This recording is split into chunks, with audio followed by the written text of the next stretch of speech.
언론 얘기 조금 해볼게요. 근데 언론에서 계속 그런 일종의 공포 심리, 그 다음에 이제 경직된 제가 오늘 그 언론 보도를 이제 종합해서 보니까 제목이 다 살벌하더라고요. 오히려 언론이 이런 것에 북치고 장구치고 동원되는 측면은 없겠나라는 판단도 좀 드는데 네. 두 언론인께 좀 여쭤보도록 하겠습니다. 네. 사실은 이게 이런 부분에 저도 이제 법조 출입 기자를 해봤기 때문에 예. 가장 유의해야 될 부분이 어떤 거냐면은 그 정보의 일방적 제공의 문제거든요. 쉽게 네. 얘기해가지고 검찰 안에서 벌어지는 일이다 보니까 그 문제를 검사들은 알지만 기자들은 모른단 말이에요. 네. 그러다 보면은 그 쉽게 말을 전달해주는 정보 전달자의 말을 고스란히 믿고 그 기사 쓰는 게 급하기 때문에 그런 말에 의존해서 뭔가 의견 형성을 하는 경우가 있는데 네. 이번 사건이 딱 그렇습니다. 예를 들면은 기본적으로 항소를 부당하다고 다투는 검사들이 기본적으로 이제 기자들이 전화할 때만 잘 응대를 해주고 네. 이런 상황들을 자신들의 유리한 방면을 설명을 하다 보니까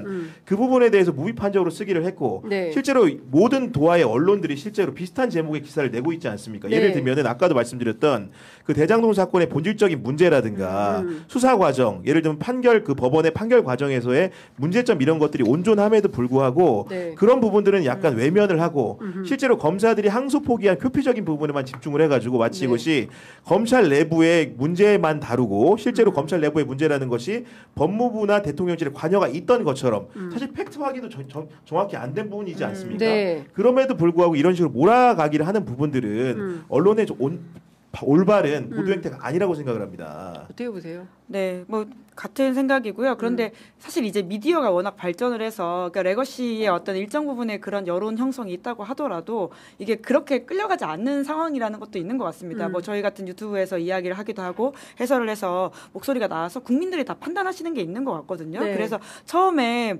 일부 언론들이 이걸 검란으로 끌고 가려고 했던 것 같은데 제가 봤을 때는 이게 지금 검란 수준으로까지 가고 있지는 않는 거고 검찰 내분 정도의 상황이 아닐까. 검찰 내전, 예, 검찰 자기들끼리 내분? 싸우고 있는 네. 상황인 것이고 실제로 1차, 2차 수사팀은 진짜 싸우는 것 같아요. 그러니까요. 네. 붙었어요. 그러니까 이거를 되게 호도해가지고 마치 대통령 탄핵 사유인 것처럼 쿼터 저널리즘 쓰는 것이 문제인 것이지 이 사안은 그냥 검사 내부의 그러니까 내분에 불과하다라는 생각이 좀 들기도 하거든요. 그러니까 저는 이제 두 가지를 발견하게 되는데 특히 이제 조선일보 같은 경우에는 굉장히 이제 민주당 정치인들 당대표나 원내대표의 워딩을 가지고 상당히 거칠게 쓰고 있어요. 민주당을 물론 이제 그런 발언을 했으니까 이제 다운페어 저널리즘으로 이제 쓰고 있겠지만 항명 검사 가만히 안 두겠다. 이제 이런 워딩을 마치 무슨 저작거리 시정잡배들 하는 워딩처럼 그냥 옮겨가지고 민주당은 이런 사람들이야. 이렇게 규정을 해버리고 그리고 마치 그 대장동 사건 항소를 하지 않은 결정을 내린 것에 대해서는